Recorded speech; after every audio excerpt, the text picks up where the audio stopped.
Hello friends, आज हम आपके सामने बात करने के लिए आए हैं हार्ट अटैक के बारे में। जैसा कि आपने देखा ही है हमारे टाइटल के अंदर भी कि हार्ट अटैक क्या होता है, हार्ट अटैक क्यों आता है। जब वो होता क्या है कि जब आप एक पेशेंट को लेकर के इमरजेंसी में जाते हो तो इमरजेंसी में जाने पर डॉक्टर क्या बोलता है, डॉक्टर बोलता है कि this is the case of MI. ठीक है, डॉक्टर बोलता है कि ये केस एक एमआई का है। अब आपके समझ में नहीं आता कि एमआई क्या होता है। एमआई का मतलब होता है मायोकार्डियल इंफार्क्शन। तो आज हम आपको एक सिंपल भाषा में बताने वाले हैं कि हार्ट अटैक होता क्या है और हार्ट अटैक क्यों आता है। हार्ट अटैक को जानने से पहले हमें यह जानना जरूरी है कि national crime record bureau NCRB जो है, उस एनसीआरबी की एक रिपोर्ट ये कहती है कि इंडिया के अंदर पिछले वर्षों की तुलना के अंदर जो हार्ट अटैक के मामले हैं उनके अंदर लगभग 12.7% का इजाफा हुआ है। लगभग 12.7% जो है वो हार्ट अटैक के मामले बढ़ गए हैं। ये रिपोर्ट जो है जो एनसीआरबी के द्वारा जारी की गई 2023 की रिपोर्ट है। इसमें यह भी बताया गया है कि पिछले वर्ष की तुलना में जहां पर मरने वाले पर्सन की संख्या 28,400 कुछ थी, वो बढ़ करके अब 32,400 हो गई है। यानी कि एक साल के अंदर अंदर पर्सन के अंदर हार्ट अटैक के आने की जो केसेज के नंबर हैं वो नंबर बढ़ करके लगभग 4,000 के करीब उनमें इजाफा देखा गया है। अगर हम ग्लोबली डेटा की बात करें तो ग्लोबली डेटा ये बोलता है कि पूरे वर्ल्ड के अंदर एक साल के पीरियड के अंदर 1,00,000 पर्सन जो हैं, उन 1,00,000 पर्सन में से 235 यानी कि लगभग 235 पर्सन जो है उनकी हार्ट अटैक के कारण से क्या हो जाती है, डेथ हो जाती है। और वही अगर डेटा हम इंडिया के सिनेरियो में बात करें तो भारत के संदर्भ में मरने वाले लोगों की संख्या हार्ट अटैक के कारण से लगभग 275 है, यानी कि लगभग 40 के आसपास केस क्या है, ज्यादा हैं। तो अगर हम बात करें हमारी एनसीआरबी की रिपोर्ट के हिसाब से तो नंबर ऑफ केसेज जो हैं वो बढ़े हैं। और ये डेटा तो केवल 2022 का है क्योंकि रिपोर्ट 2023 में आई है। तो 2023 और 2024 के अंदर हार्ट अटैक से मरने वालों की संख्या में तो और इजाफा हुआ है। कुछ तो हमारी लाइफस्टाइल का हिस्सा है क्योंकि हम क्या कर रहे हैं, वेस्टर्न लाइफस्टाइल को फॉलो कर रहे हैं, पाश्चात्य संस्कृति का अंधा अनुकरण कर रहे हैं। हम ये भी नहीं कहेंगे कि उनको पूरी तरीके से हम आंख मीच करके फॉलो कर रहे हैं। वो क्या करते हैं, उन्होंने अपनी लाइफस्टाइल को मॉडिफाई किया है, उन्होंने अपने फास्ट फूड को छोड़ा है, उन्होंने एक्सरसाइज को अपने लाइफ में इन्वॉल्व किया है, हमने एक्सरसाइज को हटाया है, फास्ट फूड को डाइट में शामिल किया है। और इन सब चीजों के कारण से, और साथ में कोविड-19 है, उस कोविड-19 का भी हमारी हेल्थ के अंदर इंपॉर्टेंट रोल है। साथ में वैक्सीनेशन भी है, उस वैक्सीन का भी कुछ न कुछ दुष्प्रभाव तो हुआ ही होगा। गवर्नमेंट तो कह रही है कि दुष्प्रभाव नहीं है, लेकिन कुछ तो इफेक्ट पड़ा ही होगा। तो इन सभी ओवरऑल चीजों को मिला दिया जाए तो इंडिया के अंदर जो केसेस का ग्राफ प्रोपोर्शनली बढ़ा है, उस ग्राफ के बढ़ने के अंदर इन सभी चीजों का क्या है, योगदान है। तो ये तो वो फैक्टर हो गई, ये तो वो चीजें होगी जो बता रही हैं कि इंडिया के अंदर रिपोर्टेड केसेस नंबर में बढ़े हैं। हार्ट अटैक के कई केसेस तो ऐसे हैं कि जो घर पे ही डेथ हो गई, उनकी रिपोर्टिंग ही नहीं हो पाई। तो आप ये मान के चलिए कि हमने अपनी लाइफस्टाइल को इस कदर खराब कर लिया है कि जो हमारी हार्ट के अंदर प्रॉब्लम्स हैं, हमारे जो कार्डियोवैस्कुलर डिसऑर्डर्स हैं, उनके नंबर क्या है, बढ़े हैं। ठीक है, अब मेन जो हमारा क्वेश्चन आता है कि भैया बार बार बोल रहे हो कि heart attack, heart attack, heart attack, ये क्या है हार्ट अटैक। देखो, हार्ट अटैक का मतलब सिंपल सा समझिए, जैसे हमारी पूरी बॉडी को ब्लड को पंप करने का काम किसका है, हार्ट का है। तो हमारी पूरी बॉडी को ब्लड पंप कौन कर रहा है, हार्ट कर रहा है। भाई क्यों कर रहा है, क्योंकि हमारी बॉडी को एनर्जी चाहिए। एनर्जी किस में मिलेगी, ब्लड के थ्रू मिलेगी। क्योंकि ब्लड के अंदर क्या होता है, जो हमारे न्यूट्रिएंट्स होते हैं, जो हमारे ऑक्सीजन होते हैं, ये घुलित अवस्था में होते हैं। तो ये हमारे डिफरेंट सेल तक क्या करते हैं, एनर्जी को पहुंचाने का काम करते हैं। अब हार्ट क्या कर रहा है, हार्ट भी तो फंक्शन कर रहा है, हार्ट भी तो अनवरत काम कर रहा है बिना रुके बिना थके। तो हार्ट को भी तो ब्लड सप्लाई चाहिए। तो हार्ट को ब्लड सप्लाई जो है वो जिस आर्टरी के थ्रू मिलती है, उस आर्टरी का नाम होता है कोरोनरी आर्टरी। कौन सी आर्टरी, कोरोनरी आर्टरी। यानी कि हार्ट को ब्लड सप्लाई प्रोवाइड करने का काम कौन सी आर्टरी कर रही है, कोरोनरी आर्टरी कर रही है। इस कोरोनरी आर्टरी में अगर कहीं कोई ब्लॉकेज हो जाए तो कोरोनरी आर्टरी के अंदर ब्लॉकेज के हो जाने की कंडीशन में क्या हार्ट को ब्लड सप्लाई मिलेगी, हार्ट को ब्लड सप्लाई नहीं मिलेगी। और जब हार्ट को ब्लड सप्लाई नहीं मिलेगी तो हार्ट की जो मसल लेयर है, उस मसल लेयर की डेथ होना स्टार्ट हो जाती है। और हार्ट की मसल लेयर की डेथ को होना ही हम क्या बोलते हैं, हार्ट अटैक के नाम से जानते हैं। ठीक है, अब भाई दूसरा क्वेश्चन उठता है कि क्या सडनली किसी पर्सन में हार्ट अटैक आता है? तो नहीं, ये क्या है, धीरे धीरे डेवलप होने वाली कंडीशन है। धीरे धीरे कैसे? मैंने भी एक टर्म काम में लिया, ब्लॉकेज। तो ऐसा तो है नहीं कि कोरोनरी आर्टरी के अंदर सडनली ब्लॉकेज हो जाएगा। ये एक धीरे धीरे चलने वाली प्रोसेस है जिसके बारे में हम नहीं जानते हैं।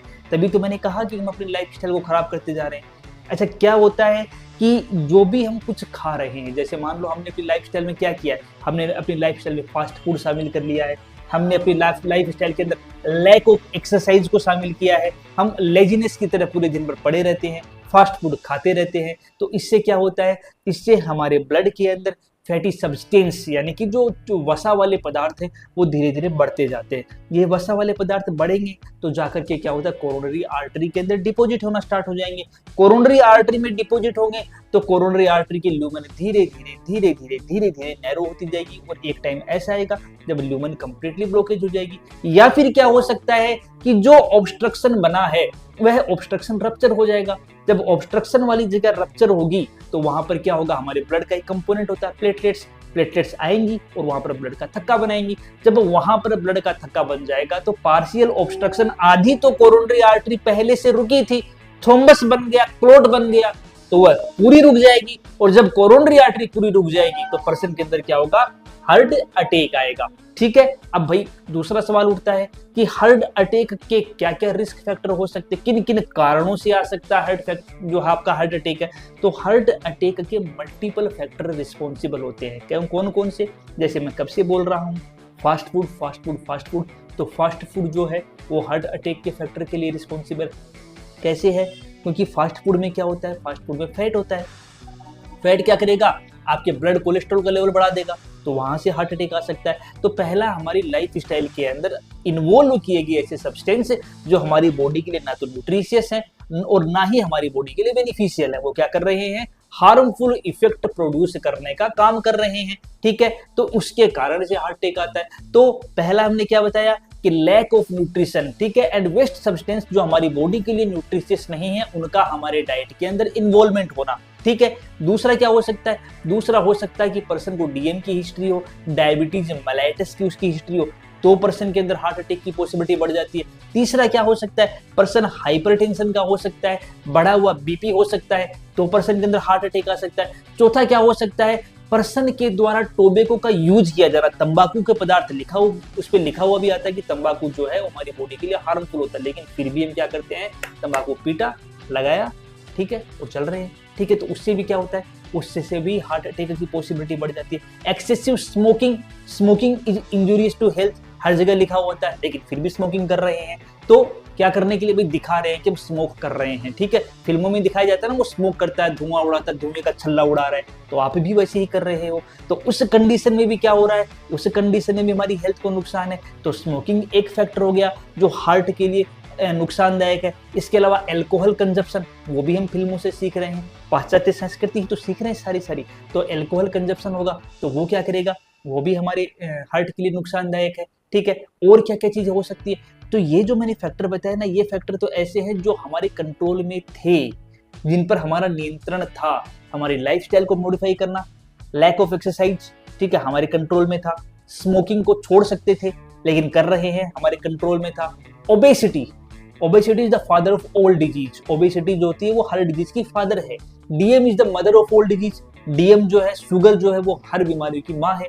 तो ओबेसिटी का होना, डीएम का होना, हाइपरटेंशन का होना पर्सन के अंदर टोबैको यूज करना, लैक ऑफ एक्सरसाइज का होना, पर्सन के अंदर स्लीप का कम होना, एंग्जियस बने रहना एनी टाइम। ठीक है, ये सारे के सारे फैक्टर क्या होती है, सब के सब फैक्टर पर्सन के अंदर रिस्पॉन्सिबल होते हैं एक हार्ट अटैक के लिए, उसके अंदर एमआई का अटैक आने के लिए। ये सब के सब फैक्टर रिस्पॉन्सिबल होते हैं हमारी कोरोनरी आर्टरी के अंदर ब्लॉकेज के लिए। ठीक है, तो एक टर्म लिया जाता है मेडिकल टर्मिनोलॉजी में काम में कि prevention is better than cure, कि प्रिवेंशन जो है वो क्योर की तुलना में बेटर है, बचाव जो है वो उपचार की तुलना के अंदर क्या होता है, बेटर होता है। तो अगर हम अपनी इन फूड हैबिट को, अपनी लाइफ स्टाइल की हैबिट को मैनेज कर लें, कंट्रोल कर लें, तो हम इन हार्ट अटैक से होने वाली मौतों से और हमारे जो हार्ट के डिसऑर्डर है उन सभी डिसऑर्डर से अपने आप को बचा सकते हैं। ये तो मैंने क्या बताया आपको, रिस्क फैक्टर बताए। ये कैसे रिस्क फैक्टर थे,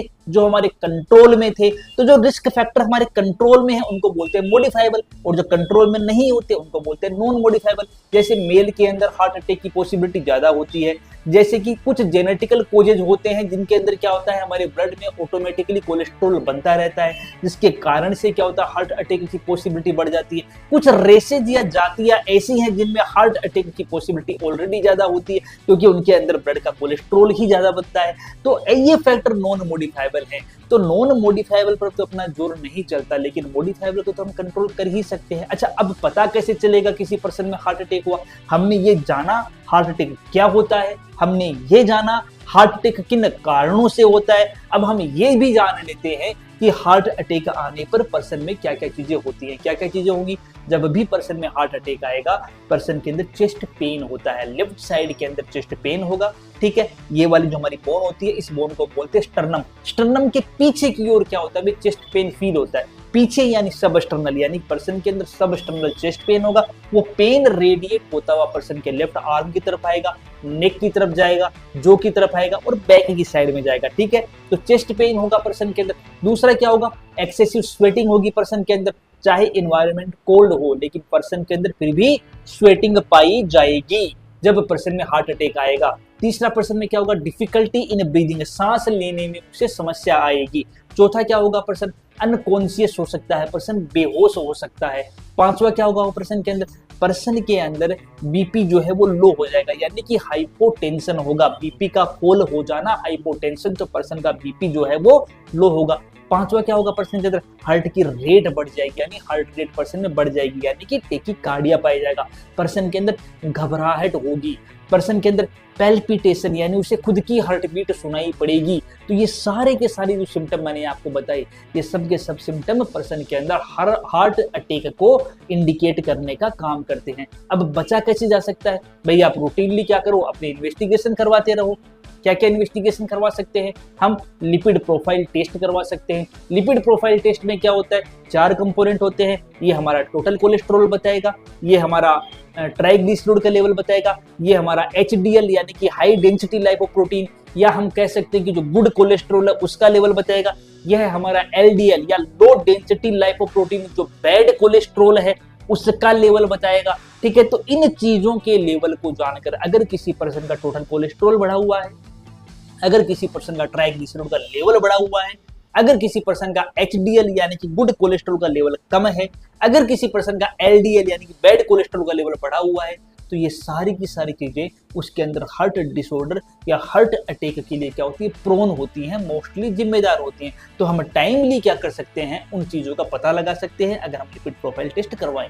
पर्सन का रूटीनली बीपी चेक कराओ, बीपी चेक कराओगे तो हाइपरटेंशन को हम पहले ही फाइंड आउट कर लेंगे, ठीक है। पर्सन का रूटीनली ब्लड इन्वेस्टिगेशन कराओ फॉर शुगर को आइडेंटिफाई करने के लिए कि उसका फास्टिंग जो है वो 100 से कम होना चाहिए, उसका पीपी जो है वो 140 के नीचे होना चाहिए, उसका HbA1c जो 3 महीने का खाका होता है शुगर का, वो HbA1c उसका 6.5 से कम होना चाहिए। तो ये सारी की सारी इन्वेस्टिगेशन क्या करेंगे हमें, पर्सन की ब्लड शुगर की इन्वेस्टिगेशन, पर्सन की बीपी की इन्वेस्टिगेशन, पर्सन की आपकी लिपिड प्रोफाइल की इन्वेस्टिगेशन, ये हमें बताने का काम करेंगे कि पर्सन जो है वो हार्ट डिसऑर्डर्स के प्रति प्रोन है या नहीं है। कुछ जेनेटिकल कोजेज भी होते हैं जिनके अंदर क्या होता है, कोलेस्ट्रॉल का लेवल बढ़ जाता है। देखो HDL या गुड कोलेस्ट्रॉल का बढ़ना हमारे लिए अच्छा, और LDL ट्राइग्लिसराइड और बैड कोलेस्ट्रॉल का बढ़ना हमारे लिए खराब। किन किन चीजों में पाया जाता है बैड कोलेस्ट्रॉल? आपका जो रेड मीट होता है उसमें बैड कोलेस्ट्रॉल होता है, आपका जो मिल्क होता है उसमें कोलेस्ट्रॉल होता है, आपका जो ऑयल होता है उसमें कोलेस्ट्रॉल होता है। तो इन सभी चीजों में क्या पाया जाता है, कोलेस्ट्रॉल पाया जाता है।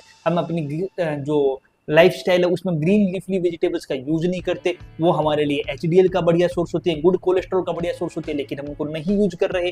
तो ये ओवरऑल कंडीशन क्या करती है, कोलेस्ट्रॉल के लेवल को बढ़ाती हैं। तो हम लिपिड प्रोफाइल टेस्ट के द्वारा, हम हमारे ब्लड शुगर की इन्वेस्टिगेशन के द्वारा, हम हमारे ब्लड प्रेशर के मेजरमेंट के द्वारा क्या कर सकते हैं, इन डिसऑर्डर्स को, इस कंडीशन को हम फाइंड आउट कर सकते हैं होने से पहले ही, ठीक है। अब अगर पर्सन के अंदर कोलेस्ट्रॉल का लेवल बढ़ा हुआ आएगा तो हमारे पास कई प्रोसीजर है। हमारे पास कोलेस्ट्रॉल लोवरिंग मेडिकेशन होती हैं। उन कोलेस्ट्रॉल लोवरिंग मेडिकेशन से हम क्या कर सकते हैं, बीपी कम, पर्सन का कोलेस्ट्रॉल कम कर सकते हैं। आपको करना कुछ नहीं है, अपना रूटीनली हेल्थ चेकअप कराना है, डॉक्टर के पास जाना है, डॉक्टरी सलाह को लेना है। वो जैसे जैसे बताए उन प्रोसीजर को फॉलो करके हम क्या कर सकते हैं, इन चीजों को होने से पहले ही रोक सकते हैं। कोलेस्ट्रॉल बढ़ा हुआ है तो कोलेस्ट्रॉल लोवरिंग मेडिकेशन ले लेंगे, ठीक है, जो डॉक्टर हमें प्रेस्क्राइब कर रहा है। अगर कोलेस्ट्रॉल लोवरिंग मेडिकेशन से कंट्रोल नहीं हो रहा तो हमारे पास सिटी एनजीओ होता है। सिटी एनजीओ में हम ये फाइंड आउट कर लेंगे कि पर्सन के हार्ट में कितना ब्लॉकेज आया है, ये हमें सिटी एनजीओ बता देगा, ठीक है। और सिटी एनजीओ के अलावा हम और भी प्रोसीजर कर सकते हैं। हम पर्सन का ट्रोप्टी टेस्ट कर सकते हैं, हम पर्सन के अंदर ईसीजी फाइंडिंग देख सकते हैं उसकी, और जरूरत लगे तो पीटीसीए यानी कि परक्यूटेनियस ट्रांसल्यूमिनल कोरोनरी एंजियोप्लास्टी या CABG coronary artery bypass grafting के द्वारा पर्सन की जान को बचाया जा सकता है। लेकिन ये सब कब है, जब आपने रूटीनली चेकअप फॉलो किया है, जब आपने डॉक्टरी सलाह को उचित तरीके से फॉलो किया है और प्रॉपर तरीके से आप डॉक्टरी सलाह को लेते रहे हैं। तो ये हमने आपको बताया कि हार्ट अटैक क्या होता है, हार्ट अटैक किन कारणों से आता है, कैसे हार्ट अटैक का बचाव कर सकते हैं, और कौन कौन सी ऐसी प्रक्रियाएं हैं जो हार्ट अटैक के आने के बाद में डॉक्टर के द्वारा परफॉर्म की जाती है हमारी लाइफ को बचाने के लिए, ठीक है। हम कोशिश कर रहे हैं कि आपको एक सिंपल लैंग्वेज में हार्ट अटैक समझा दिया जाए। हमें लग भी रहा है कि हमने अपने प्रयास के अंदर सफलता पाई भी होगी। आप हमें कमेंट बॉक्स में कमेंट करके जरूर बताएं कि आपको हार्ट अटैक के बारे में दी गई ये जानकारी कैसी लगी। धन्यवाद।